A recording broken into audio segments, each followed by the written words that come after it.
Aubrey Plaza is speaking out for the first time since her husband's passing, and she's comparing it to a horror film, you guys. There's also a lot of criticism being thrown at Amy, the host of the podcast, for asking her about this tragic moment that people thought was disrespectful of her to bring up. It's a lot, so let's get into this, you guys. Aubrey Plaza is opening up about her life after the death of her husband, Jeff Baena. She sat down to give her first in-depth interview since the passing of her husband in January, and she appeared on the podcast Good Hang alongside her friend and Recreation co-star Amy Poehler. For those unfamiliar with the details, Aubrey and Jeff had been together for over a decade before his tragic death on January 3rd of this year. Jeff was only 47 years old, and reports suggest that the two had separated a few months prior, with Aubrey living in New York and Jeff in Los Angeles. Jeff was found deceased in his home by his dog walker, and it was reported that he had committed suicide. And it was reported that he hung himself. Now, for those who don't know, Amy and Aubrey are actually known to be close friends in real life, and they became close while working together on Parks and Recreation, where Amy played Leslie and Aubrey played April. And over the years, they've publicly shown a strong bond, with genuine affection and mutual respect in interviews, red carpet appearances, and even joint projects after Parks and Rec ended. Aubrey described grief as an ever-present ocean, and here were her exact words. So you've had this terrible, tragic year. Yeah. You lost your husband. You've been dealing with that, and you've been looking for all different ways in which to feel and find support. And I think I would, on behalf of all the people who feel like they know you and the people who do know you, how are you feeling today? I mean, right in this very, very present moment, I feel happy to be with you. I feel overall I'm here and I'm functioning, and I feel, like I feel really grateful to be moving through the world. I think like I'm okay, but it's like a daily struggle, obviously. This is like a really dumb analogy, but Aubrey also drew a parallel between her grief and the film The Gorge, and this was how she described it. This is like a really dumb analogy, and it was kind of a joke at a certain point, but like I actually mean it. Did you see that movie, The Gorge? No. Okay. Horror movie? It's like a alien movie or something. Okay. With like Miles Teller. Okay. And but it's like in the movie there's like a cliff on one side, and then there's like a cliff on the other side, and then there's like gorge in between, and it's like filled with all these like monster people that are trying to get them.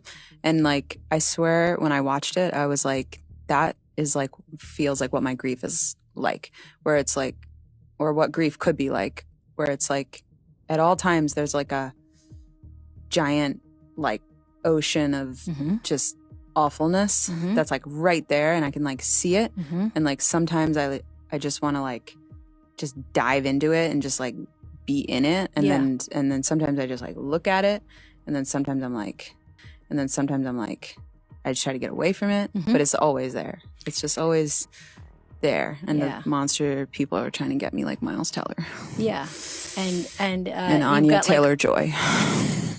After these clips started making the rounds on social media, this was where everyone was split down the middle, and here's why. Some people felt like it was out of line for Amy to bring up Aubrey's husband's passing in general, putting her in such a vulnerable spot where she had to relive all those emotions again, and that's why Amy has been catching so much heat. You had a bunch of people saying things like, why would she even mention it? Oh my god. The way I would have told them not to mention it before they started the talk, lol. I just want to give her a massive hug. Maybe I need to watch the full podcast, but this is very uncomfortable to watch. But knowing the internet, there was a counterpoint as well. You had others chiming in with comments such as, guys, they definitely talked about discussing this beforehand, because there's no way someone would put a close friend on the spot like that. Also, like someone else said, if she felt uncomfortable with it being shared publicly, they would have easily removed it. This could be helping her, talking through the discomfort about how she feels and starting to acknowledge the loss more publicly. Therefore, it makes sense she chose the podcast of a close friend of hers to start the conversation with. I think if she wasn't comfortable about it being mentioned, they wouldn't have kept it in. I fear some of you lack common sense. Amy and her are really close friends. I'm sure Amy discussed it with her beforehand. Amy would never put her on the spot like that. This person said, I feel like Amy just wanted to give her a platform to sort of get the word out because that's just what she wanted. Now, Evan Katz posted this and said, I've said it before and I'll say it again. Nothing heals the heart like hearing people talk about their grief journey. Incredibly grateful to Aubrey Plaza for sharing this and to Amy for shepherding the conversation. Good hang once again delivers. And Amy even commented under this post with heart emojis. Someone said, let's normalize talking about loss and being the friends who can hear about it. Thank you, Amy. Thank you, Aubrey.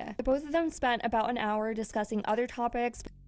I would say like before 7, I think I was like pretty shy. Like I was kind of like a quiet, like lanky kind of, I don't know, freakish kind of kid maybe. Really thin hair.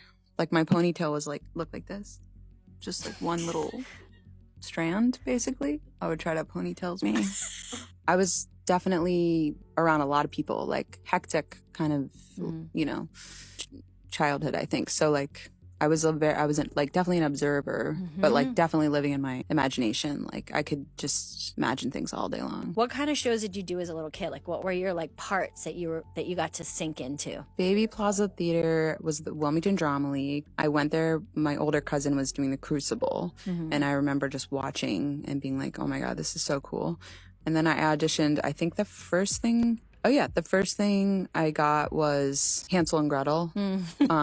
You played chorus tree. Okay. Tree number 4, maybe. No small part, no small trees. Fun fact, I got my period Nice. on stage at the Drama League. You used that. You just used it. You were like, I'm going to use this. I started bleeding, and then my cousin took me in the bathroom. I was like, what's happening? And she was like, I'm bleeding. And then I was like, get on out there. The show must go on. And then I did.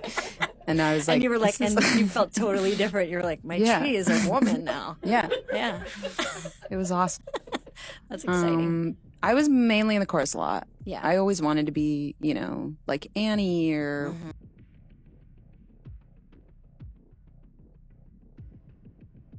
I genuinely hope Aubrey has enough genuine people supporting her through her grief, because losing someone is difficult on its own, and grief is a lifelong journey that ebbs and flows. It's like you never truly get over it. And losing a partner to suicide in particular adds a whole nother extra layer of complexity and pain to navigate. So I hope she has a ton of support by her side. Let me know what you guys think about all of this in the comments down below, and what do you think about the criticism Amy has been getting doing this interview? Do you see anything wrong with it, or do you think something positive came out of it? Let me know your thoughts in the comments down below. I love you guys so much, and as always, I'll see y'all in the next video.